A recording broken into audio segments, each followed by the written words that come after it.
வெற்றி கழகத்தின் சார்பில் சென்னை ராயப்பேட்டை YMCA மைதானத்தில் இஃப்தார் நோன்பு திறக்கும் நிகழ்ச்சி நடைபெறுகிறது. இதில் கலந்து கொள்வதற்காக தலையில் தொப்பி கைலி அணிந்து விஜய் வந்திருக்கிறார். கட்சி அடையாளம் சிறிதுமின்றி இந்த நிகழ்ச்சி நடைபெறும் நிலையில் ஏராளமான பொதுமக்கள் அங்கு குவிந்ததால் பரபரப்பு நிலவுகிறது. நடிகராக இருந்து தற்போது அரசியல்வாதியாக மாறியிருக்கும் நடிகர் விஜய் கடந்த பிப்ரவரி மாதம் தமிழக வெற்றி கழகத்தை தொடங்கிய நிலையில் முதல் ஆண்டு முடிந்து இரண்டாவது ஆண்டில் அக்கட்சி அடியெடுத்து வைத்திருக்கிறது. கட்சியின் மாநாட்டை தவிர பெரிய அளவில் எந்த தாக்கத்தையும் அரசியலில் விஜய் ஏற்படுத்தவில்லை. பரந்தூருக்கு சென்றது மட்டுமே அவரது கட்சி செயல்பாடுகளில் முக்கியமானது. மற்றபடி மாணவர்கள் சந்திப்பு, புத்தக வெளியீட்டு விழா, ட்விட்டர் அரசியல் தமிழக அரசியலில் தாக்கத்தை ஏற்படுத்தாது என தெரிந்தும் அதனையே செய்து வருகிறார் விஜய். இந்த நிலையில் தமிழக வெற்றி கழகத்தின் சார்பில் இஃப்தார் நோன்பு திறக்கும் நிகழ்ச்சி நடைபெறும் எனவும் அதில் விஜய் கலந்து கொள்வார் என அறிவிக்கப்பட்டது. சென்னை ராயப்பேட்டையில் உள்ள YMCA மைதானத்தில் இந்த நிகழ்ச்சி நடைபெறும் என அறிவிக்கப்பட்டது. பொதுவாக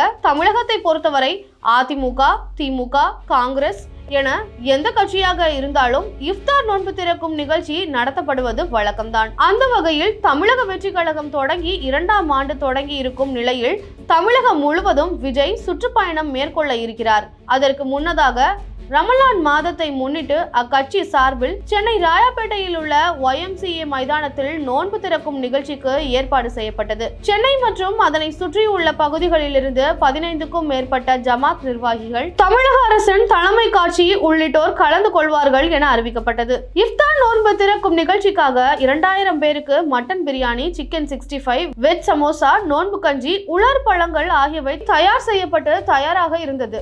தொடர்ந்து YMCA மைதானத்தில் ஏராளமான நிர்வாகிகளும் இஸ்லாமியர்களும் குவிய ஆரம்பித்தனர். நேரம் செல்ல செல்ல அதிக அளவில் ரசிகர்களும் குவிந்தனர். சரியாக 5:20 மணிக்கு விஜய் அங்கு வந்தார். இஸ்லாமியர்களை போல தலையில் தொப்பி அணிந்து கைலி அணிந்து ரசிகர்களையும் கட்சியினரையும் பார்த்து உற்சாகமாக கை அசைத்தபடி வந்த விஜய் இஸ்லாமியர்கள் அழைத்து சென்றனர். இன்று விஜய் ரமலான் நோன்பு இருந்ததாகவும் 6:15 மணிக்கு நோன்பு திறக்கும் நிகழ்ச்சி நடைபெறும் எனவும் அறிவிக்கப்பட்டிருந்தது. குறிப்பிட்ட நபர்களுக்கு மட்டுமே அழைப்புதல் அனுப்பப்பட்டிருந்த நிலையில் 5000த்திற்கும் மேற்பட்டோர் அங்கு குவிந்தனர். இதனால் நெரிசல் ஏற்பட்டது. இதே போல ராயப்பேட்டை YMCA பகுதியிலும் போக்குவரத்து நெரிசல் ஏற்பட்டது. 6:15க்கு விஜய் நிகழ்ச்சியில் கலந்து கொள்ள இருக்கும் நிலையில் அதற்கு முன்னதாகவே அவர் வருகை தந்தார். தொடர்ந்து நிகழ்ச்சி நடத்தும் இடத்திற்கு பின்னே அவருக்கு சிறப்பு அறை ஒன்று அமைக்கப்பட்டிருப்பதாகவும் கூறப்படுகிறது. சமீபத்தில் விஜய் அவர்களுக்கு Y பிரிவு பாதுகாப்பு கொடுத்தது பெரும் விமர்சனத்துக்கு உள்ளாகியிருந்த நிலையில் VCK கட்சியின் துணை பொதுச் செயலாளர் வன்னியரசு அவர்கள்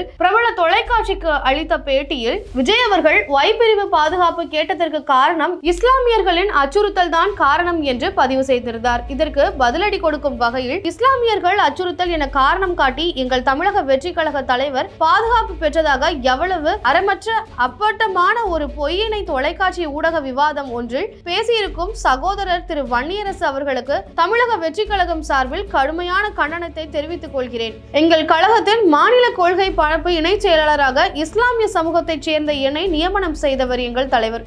கழகத்தின் பல்வேறு முக்கிய பொறுப்புகளில் இஸ்லாமிய உறவுகளுக்கு முன்னுரிமை அளித்தவர் எங்கள் தலைவர். கல்வி விருது வழங்கும் விழாவில் இஸ்லாமிய மாணவர்கள் பலருக்கு பரிசளித்து பாராட்டியவர் எங்கள் தலைவர். CAA சட்டத்தை எதிர்த்து இஸ்லாமியர்களுக்கு ஆதரவாக நிற்பவர் எங்கள் தலைவர். எங்கள் தலைவர் அவர்களை இழிவுபடுத்தும் நோக்கில் நீங்கள் பேசியுள்ள அப்பட்டமான பொய்யின் வாயிலாக ஒட்டுமொத்த இஸ்லாமிய மக்களையும் ஏதோ தமிழகத்தில் உள்ள தலைவர்களின் பாதுகாப்புக்கு அச்சுறுத்தல் செய்பவர்கள் போல சித்தரித்து அவமரியாதை செய்துள்ளீர்கள். இதற்கு என்னுடைய வன்மையான கண்டனத்தை தெரிவித்துக் கொள்கிறேன். இது போன்ற அநாகரிகமான முறையில் இஸ்லாமிய மக்களை அவமதிக்கும் கருத்துக்களை தெரிவிப்பதை தவிர்த்து நாகரிக அரசியல் பாதையில் பயணிக்க முயற்சி செய்யுங்கள் என்று தமிழக வெற்றி கழகத்தின் கழக கொள்கை பரப்பு இணை செயலாளர் கண்டனம் தெரிவித்திருந்தார். இந்த நிலையில்தான் தமிழக வெற்றி கழகத்தின் தரப்பிலிருந்து இஃப்தார் நோன்பு திறக்கும் நிகழ்ச்சி நடைபெறுகிறது.